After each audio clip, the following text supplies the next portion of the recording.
Speed ruiners. Yes, you read it correctly, not speed runners, because speed runners mean doing missions faster, and you are just making it harder. So speed ruiners make missions harder, and speed runners is just doing missions faster. Okay. So far, I think I'm caught up here.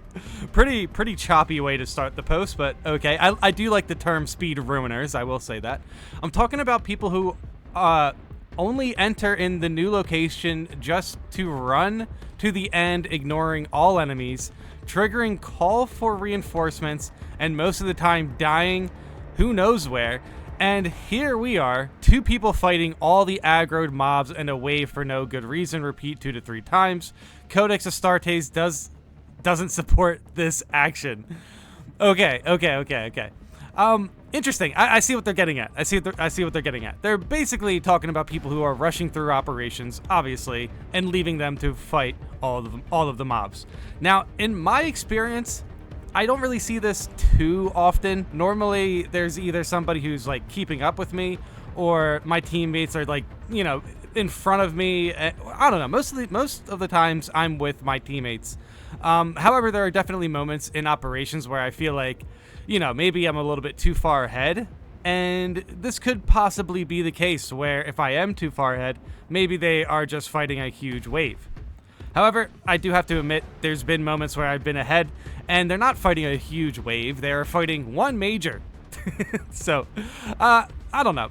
This is an interesting post. I do think they have a point with rushing through operations, but when it comes to absolute, you really need to get through these operations in a timely manner, because you will spawn extremists. So you really can't just, you know, take your time.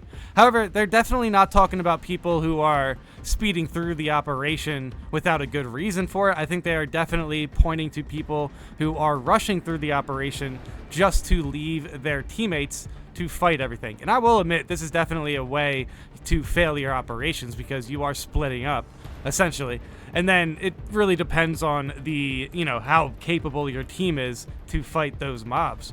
So yeah, on absolute, leaving 2 teammates just to fight all the mobs isn't going to work, regardless of, you know, how good you know the level or how fast you guys are getting through it. You definitely need to keep an eye on your teammates.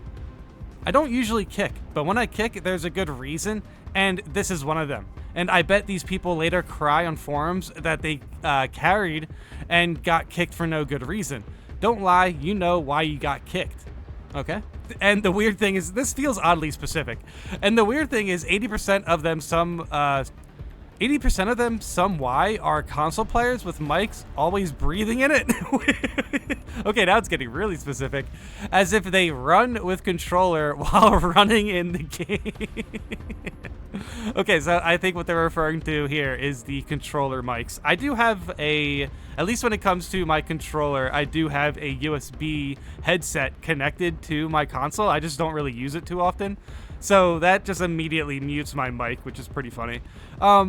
Dude, this, I guess, yeah, keep an eye on your mics. This feels like this guy had like one bad experience with this. I have to be honest. I don't know. Let me know in the comments if you see these so-called speed ruiners, and they could be potentially killing these operation runs. This could be a good reason why you are failing operation runs, maybe. Maybe there's just one player adamant on running past everything and leaving somebody to fight the rest. That is definitely, yeah, you definitely can't just ignore mobs. That is not one thing I do. I do not ignore mobs. I definitely try to get past all of the mobs in our way, and the only thing that really is annoying is when people go backwards in operations to loot. Like, I don't know. If you find a grenade, even if you get a grenade or whatever, you're going to end up spawning an extremist that you might be using that grenade on. I don't know. I guess it really depends on the pacing and the, you know, maybe the specific operation. Because I will admit, the bridge part in Reliquary, that can kill runs absolutely, just because not everyone's on the same page. So you definitely want to be careful on running past everything on the bridge, but you really should be trying to run past most of the stuff on the bridge. You basically need to keep pace with how many fire breaths are going down, and obviously your heals are definitely very important for the bridge, because you're likely going to be using heals for the bridge. Dude, yeah. Overall, for Reliquary, on that bridge part, going through it fast is definitely going to be the play. Because, yeah, you're just going to continuously spawn in, you know, extremists, and extremists on the bridge are the worst types, man. It's chaos. So you know you're going to get Terminators, and you know you're going to get Sorcerers, rezzing, you know, the Rubric Marines. So, yeah. When it comes to the bridge, I will say you do have to act more like a speedrunner in a sense, but I do understand their sentiment with speedrunners and how this could potentially fail your operations. Brother, I have experienced this all too often lately as players rush Absolute to get experience as fast as possible. I loaded into one as my trusty assault and found two brothers, one on Mortal Wound fighting a Carnifex. Okay, yeah, that's rough. So somebody was 1v1ing the Carnifex. Well, not really fighting. Oh, okay. Running away from it. I thought, well, they must be looking for ammo or stims. This was on Inferno, the second place where a Terminus can spawn. They were off in the distance. Anyways, I sprung into action, swinging the hammer, jetpack dashing the Carnifex stampede attacks. After a minute of swinging, shooting, aftershocking, etc., Carnifex was down. Okay, good stuff. Yeah, that's definitely the way to go with the hammer. Hit the middle pad of the PS5 controller to find they were both level 1. Okay, they must be leveling up. I don't mind. I'll stay to help out and fight. Did he say what difficulty this was on? Oh, Absolute. Holy cow. Anyways, the brothers were still quite far away. I ran and made my way over to find they were being chased by another swarm of Maedrus. As soon as I got there, extremists spawned the wacky Zoanthrope trio. Oh god. Well, that's rough. Bloody. I thought so. I started fighting the group, chasing them, thinking that they'd reverse heal and join the fray. Nope, they continued running. They dropped to the entrance of the guard camp and sat there. Oof. Oh, really? Oh, God, that's not great. That's, like, not a great spot for the Zoanthropes. Then, while I was mid-fight, after taking down two Zoanthropes with perfect dodges, oh, good stuff, I was disconnected. These sods had kicked me for clearly not keeping up the fast pace they were on, avoiding fights and rushing to the next section. All right, this is interesting. This is definitely interesting because, yeah, I will admit, you should take out those Zoanthropes, especially as the assault player. He did get perfect dodges, so it does lead me to believe they would have been able to escape that moment if they wanted to. But you really shouldn't expect level 1 players to try to run through everything in Absolute. I mean, I guess maybe you should. It really depends. This is Inferno, and they did take down the Carnifex. I mean, at that point, you really don't need to rush through. I don't know. It's really weird because it's like, on one hand, you definitely want to get through these situations fast so you don't spawn the wacky Zoanthrope trio. But on another hand, it's, you know, you definitely want to make sure your teammates are keeping up. So you want to make sure you clear out stuff. I guess if you could just kick people anyway, but I don't know. That might be a specific situation where these two level 1 players have done this before, but ultimately, ultimately this is still a situation that is kind of not one that I hope people are running into too often, where they're getting kicked just because they're fighting the extremists. I always fight the extremists. I will. Okay, no, there's actually a couple of rooms, I will say, a couple of rooms in operations where if you see like a triple biovore or something and there's an elevator, no, just get on the elevator. But yeah, this was not that type of situation. This was definitely just two players who needed to learn a little bit more about patience, or were basically trying to repeat something they've done before. Maybe they were prestige like 3 level 1s or something, and they've somehow just ran through Inferno before. I don't know. I do understand this commenter's frustration though, because it does sound like they basically soloed the Carnifex. Every time when I'm reading one of these posts, I always think that I'm either really lucky to never encounter one of those, or that you people just make it up to have something to post / complain about. Okay, so they're just never running into the situation, so they think that people who complain about it are making it up, I guess. That's like a survivorship bias situation, right?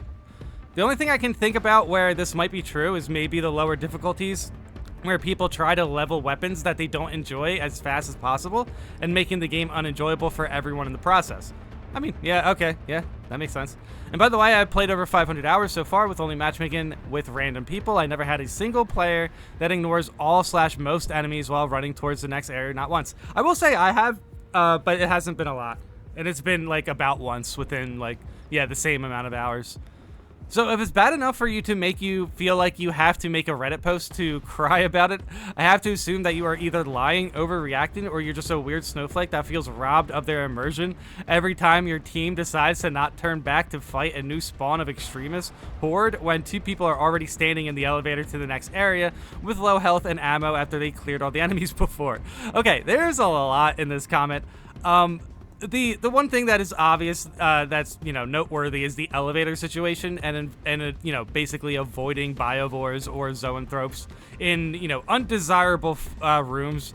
But I can't really stand by the sentiment that everyone complaining online is just making it up, or, you know, even if that is the case, even if they were making it up, it's more so like a reflection to see what the community thinks about what they're talking about, because basically, if what they are complaining about isn't, you know, relevant, then we will see that type of response within the comments. And that's why it's pretty important to talk about this stuff, because this goes the same way with bugs.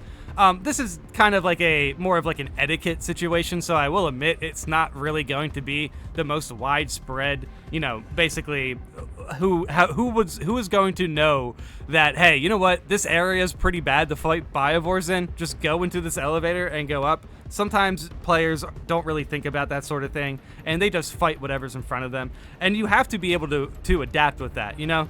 Even though you know that you can just go in that elevator to avoid those extremists, you can't just guarantee that your team's going to know. So ultimately, you should fight and try to help out your team to get out of those situations. I have been on both sides of this, where I've, you know, I tried to help out my team to get out of those situations.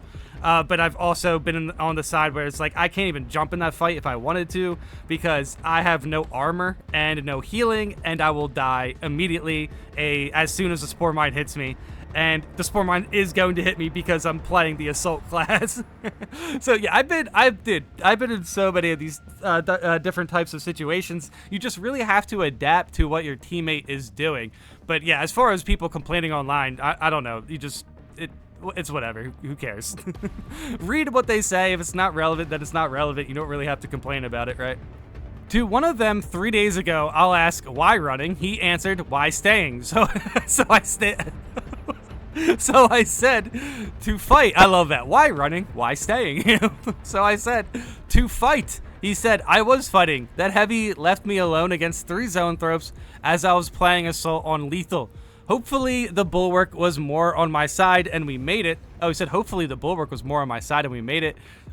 Kill Trigon. Okay. Heavy lost Gene Seed and get disconnected at the end of the operation.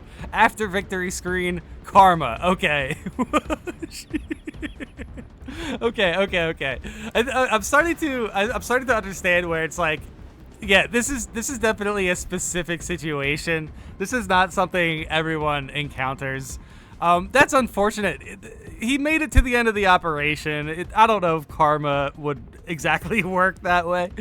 Oh, holy cow. I am glad I'm seeing, you know, some people talk about their improved connections, so that's good. The heavy left me alone against these 3 zoanthropes. Everyone's just having really big issues with 3 zoanthropes. No, okay, as the heavy player should have definitely went back and just took out at least 1 zoanthrope. That would have been, you know, that would have been a help. I will also say, though, the Bulwark and this guy's playing Assault, I guess. The Bulwark and Assault, you guys do have heavy bolt pistols, so you can just essentially just shoot down the zoanthropes now. But yeah, it's obviously not going to be that easy when it comes to, you know, higher difficulties. But yeah, the heavy definitely should have went back and took out the zoanthropes, especially in this situation where it's like you have a Bulwark and the Assault, you know, so it's like they're heavy classes. So yeah, just go, they're melee classes. So as the heavy, just go back and, you know, help them. It's really, you know, it's really beneficial for your team for sure. But yeah, sometimes these things are a bit weird to balance out. So I'm definitely interested to see your experience in the comments. Definitely let me know how you feel about speed ruiners or speed runners. Let me know how you feel about people either ruining your operations because they go too fast or too slow. I can imagine this isn't really that big of an issue that really can stunt your operation progress. However, it is possible these are the reasons why your higher difficulty operations are failing. So yeah, let me know in the comments, and thanks for watching.